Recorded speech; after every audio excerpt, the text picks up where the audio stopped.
الحمد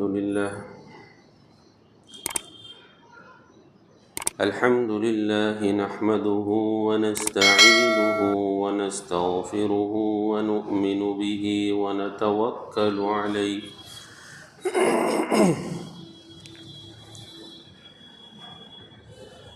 ونعوذ بالله من شرور أنفسنا ومن سيئات أعمالنا من يهده الله فلا مضل له ومن يضلله فلا هادي له ونشهد أن لا إله إلا الله وحده لا شريك له ونشهد أن سيدنا ومولانا محمدا عبده ورسوله أما بعد فأعوذ بالله من الشيطان الرجيم بسم الله الرحمن الرحيم ذلك فضل الله يؤتيه من يشاء والله ذو الفضل العظيم صدق اللہ العظیم۔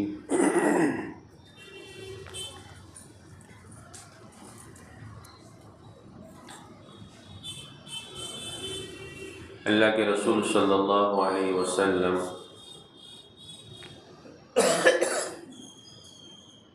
ہجرت فرما کر مدینہ پہنچ جاتے ہیں۔ یہاں تک کہ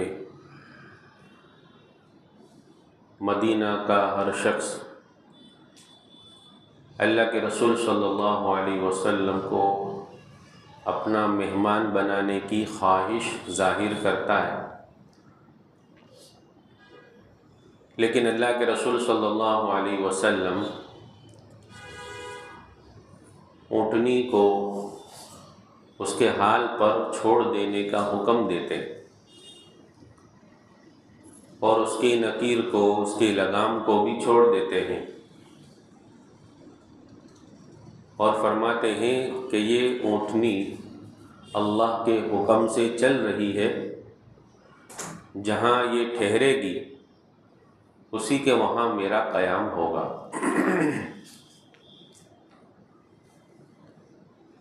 یہاں تک کہ اونٹنی مختلف علاقوں سے، محلوں سے، مختلف گھروں کے قریب سے گزرتی ہوئی حضرت ابو ایوب انصاری رضی اللہ تعالیٰ عنہ کے مکان کے سامنے جا کر بیٹھ جاتی۔ گویا اللہ کے رسول صلی اللہ علیہ وسلم کا یہ معجزہ ظاہر ہوا کہ طریقہ اس طرح کا اختیار کیا گیا کہ نہ کسی قسم کا جھگڑا ہو، نہ کسی قسم کا کسی کے دل میں کوئی برائی پیدا ہو، نہ کوئی حسد پیدا ہو، نہ کسی کے دل میں اللہ کے رسول صلی اللہ علیہ وسلم کے بارے میں یہ خیال آوے کہ آپ نے ہمارے یہاں قیام کیوں نہیں کیا اور فلاں کے یہاں قیام کیوں کیا، یہ بات بھی نہ آوے۔ اس طرح کا طریقہ اختیار کیا گیا۔ گویا اللہ کے حکم سے اونٹنی حضرت ابو ایوب انصاری رضی اللہ تعالیٰ عنہ کے مکان کے سامنے بیٹھ جاتی ہے اور آپ اتر کر حضرت ابو ایوب کے مہمان بنتے ہیں۔ تو سارے صحابہ یہ سمجھ جاتے ہیں کہ یہ حکم اللہ کی طرف سے ہے، اس پر راضی رہنا چاہیے۔ حضرت ابو ایوب انصاری رضی اللہ تعالیٰ عنہ کے یہاں آپ کا قیام یہ اللہ کی طرف سے تھا۔ اس کے پیچھے بھی ایک تاریخ ہے کہ اونٹنی حضرت ابو ایوب انصاری رضی اللہ تعالیٰ عنہ کے مکان کے پاس جا کر کیوں ٹھہری۔ صدیوں پہلے کا واقعہ ہے۔ یمن کا بادشاہ، شاہ یمن، جس کا نام تبع تھا، قرآن میں بھی اس بادشاہ کی طرف اشارہ کیا گیا، اہم خیر ام قوم تبع۔ تو یہ تبع نامی بادشاہ یمن کا، شاہ یمن، اپنے علماء کو لے کر سفر کر رہا تھا۔ اس زمانے میں دین حق وہ یہودی حق تھا، یہودی دین وہ حق تھا، اور تبع بادشاہ اپنے 400 بڑے بڑے علماء یہود کو لے کر سفر کے لیے نکلا ہوا تھا۔ اس کے ساتھ دوسرے بھی لوگ تھے، لیکن بڑے بڑے 400 علماء ساتھ میں تھے سفر میں۔ بادشاہ کے ساتھ سفر جاری تھا۔ سفر کرتے ہوئے جب ان کا قافلہ یثرب پہنچا، یعنی مدینہ کا پرانا نام، تو وہاں علماء یہود جو بڑے بڑے علماء تھے 400، انہوں نے یثرب کی علامتیں دیکھی کہ ہاں اس طرح کے پہاڑ ہے اور اس طرح کی کھجور کے درخت ہے۔ تو ان یہودی علماء نے اپنے بادشاہ سے، یعنی تبع سے، یہ خواہش ظاہر کی کہ ہمیں یہاں یثرب میں، یعنی مدینہ میں قیام کی اجازت دے دی جائے، اب ہم اپنے ملک نہیں آنا چاہتے۔ تو بادشاہ نے، تبع نے سبب پوچھا کہ کیا وجہ ہے کہ آپ 400 کے 400 علماء اپنے وطن واپس آنے سے انکار کر رہے ہیں اور یہاں ٹھہرنے کی اجازت مانگ رہے ہیں، اس کی کیا وجہ ہے؟ تو ان علماء یہود نے بتلایا کہ ہماری کتاب تورات میں اور جو صحیفے آسمانی ہمارے پاس ہے، اس میں آخری نبی جو آنے والے ہیں ان کی بہت سی علامتیں لکھی ہوئی ہیں۔ ان علامتوں میں سے ایک علامت یہ ہے کہ آخری نبی ہجرت فرما کر یہاں تشریف لائیں گے۔ جو اس ملک کے اندر ہم علامتیں دیکھ رہے ہیں، وہ علامتیں ہماری کتاب میں لکھی ہوئی ہے۔ ایک آدمی دنیا میں پیدا ہوتا ہے اور پیدا ہونے کے بعد وہ پڑھتا ہے، بڑھتا ہے،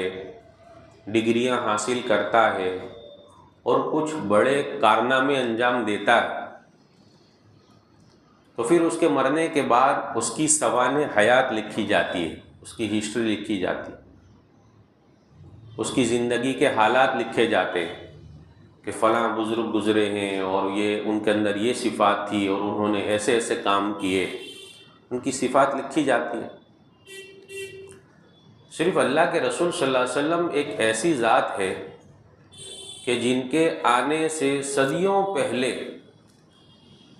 جتنی آسمانی کتابیں نازل ہوئی، ان میں آپ کی صفات، آپ کے گن، آپ کے ساتھیوں تک کی صفات اس میں لکھی ہوئی تھی۔ گویا آنے کے ہزاروں سال پہلے سے آپ کی سوانح حیات دنیا میں چھپ چکی تھی، آ چکی تھی۔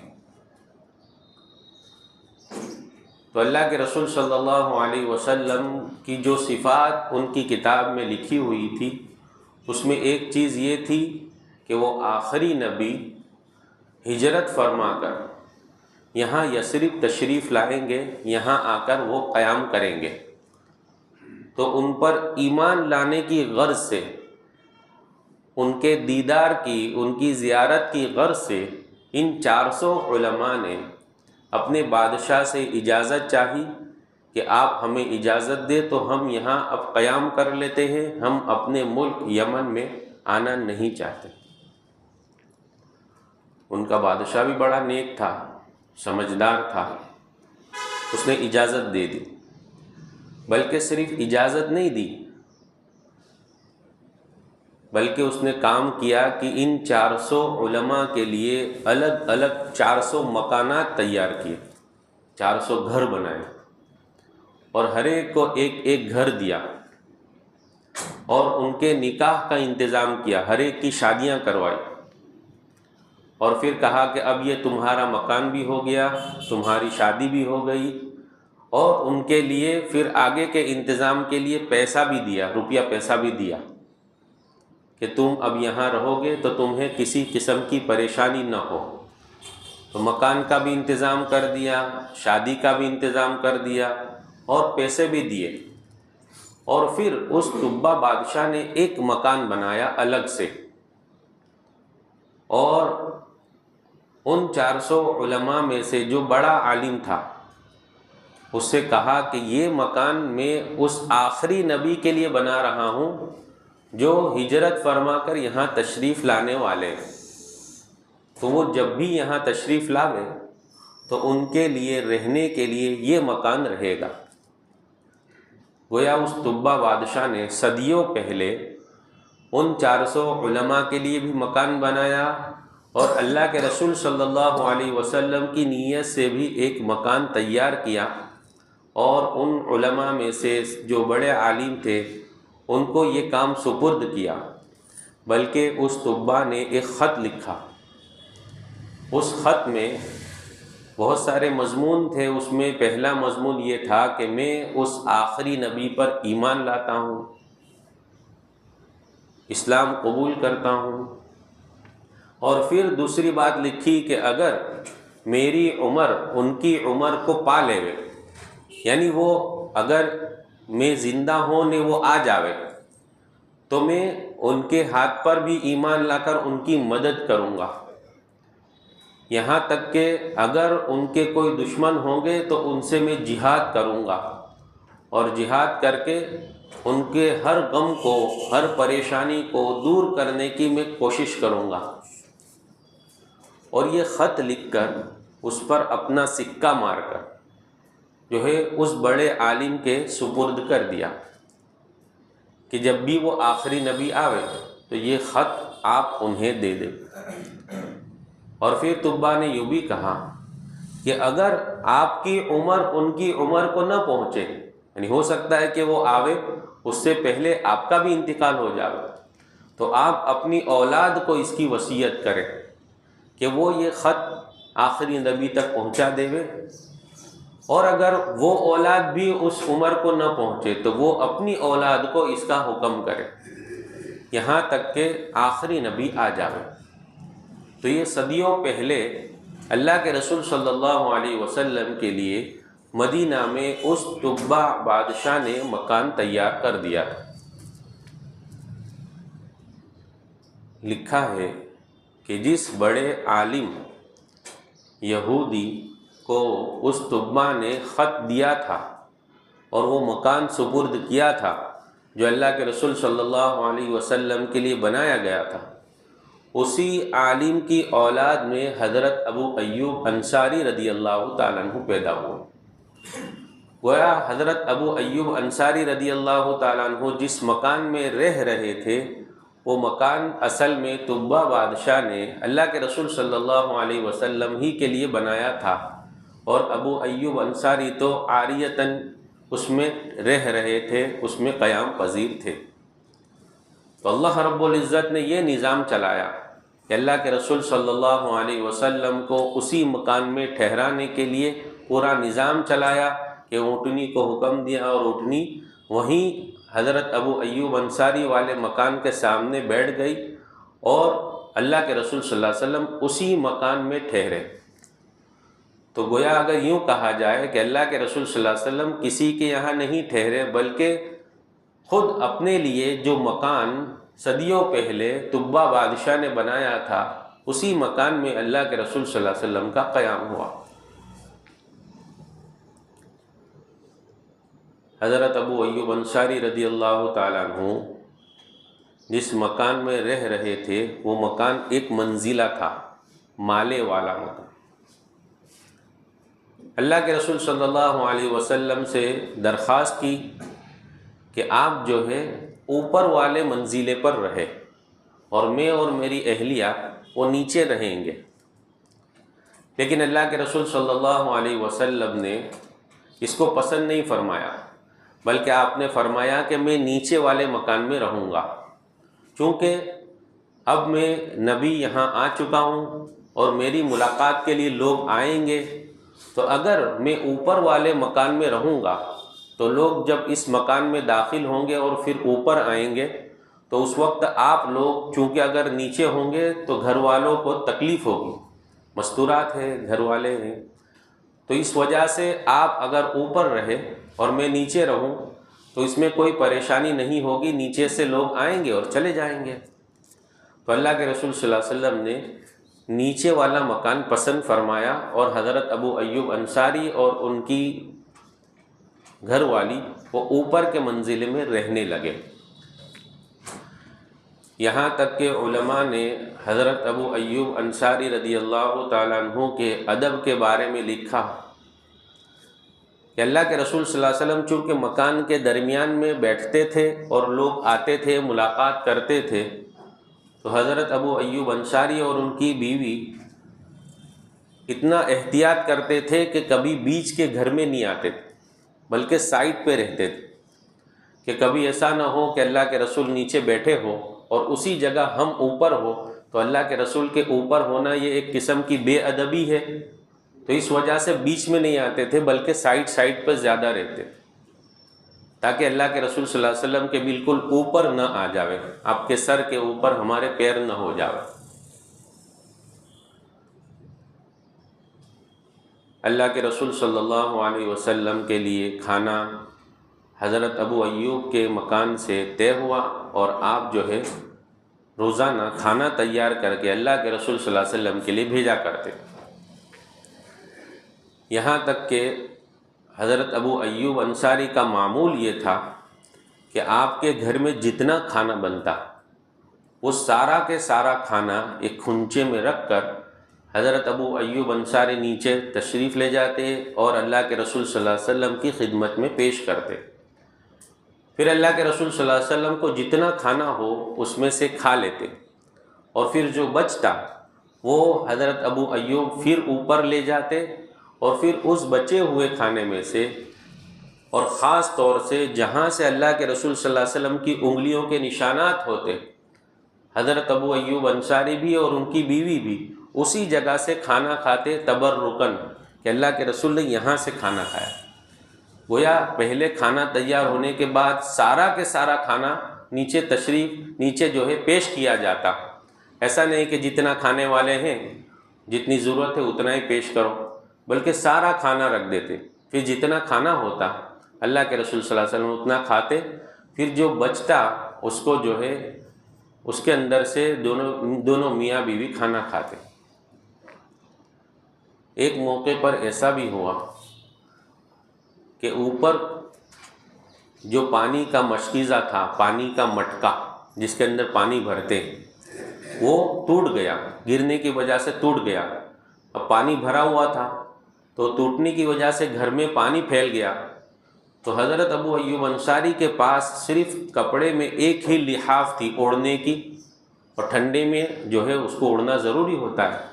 لیکن اس ڈر سے کہ کہیں اگر پانی کو جذب نہیں کیا جائے، پوچھا نہیں جائے گا تو پانی نیچے کے منزلے پر ٹپکے گا، کیونکہ اس زمانے کے اعتبار سے تھوڑی سلیپ ہوتے تھے، تو نیچے اللہ کے رسول صلی اللہ علیہ وسلم کے اوپر گرے اور آپ کو تکلیف ہو، اس ڈر کی وجہ سے آپ نے اور آپ کی بیوی نے جو اوڑھنے کا لحاف تھا اس کو جلدی پانی کے اوپر رکھ کر اس پانی کو جذب کر لیا تاکہ اللہ کے رسول صلی اللہ علیہ وسلم پر پانی نہ گرے۔ حالانکہ اب رات کو اوڑھنے کی ضرورت ہو اور لحاف اور ٹھنڈی کے اندر پانی کے اندر بھیگ جاوے تو کتنی تکلیف ہو سکتی ہے، لیکن وہ ساری چیزیں بھول کر صرف اس وجہ سے کہ اللہ کے رسول صلی اللہ علیہ وسلم پر پانی نہ گرے، اس ڈر سے اس لحاف کو جو ہے وہ پانی پر رکھ دیا گیا اور اس سے جذب کر دیا گیا۔ ایک مرتبہ ابو ایوب انصاری رضی اللہ تعالیٰ عنہ کھانا لے کر گئے اور رکھ کر چلے آئے، جو معمول تھا عام طور سے، پھر اللہ کے رسول صلی اللہ علیہ وسلم اطمینان سے اس کو کھاتے اور پھر تھوڑی دیر بعد آ کر اس کھنچے کو لے جاتے، کھانا رکھ کر آئے، اور پھر جب تھوڑی دیر کے بعد کھانا جو بچا ہوا ہے اس کو لے کر جانے لگے، تو جب اوپر پہنچتے ہیں تو دیکھتے ہیں کہ آج اللہ کے رسول صلی اللہ علیہ وسلم نے کچھ نہیں کھایا، اس میں سے ایک لقمہ بھی نہیں کھایا۔ حضرت ابو ایوب انصاری کو بڑی فکر ہوئی کہ آج کیا بات ہے، اللہ کے رسول صلی اللہ علیہ وسلم نے کھانا نہیں کھایا۔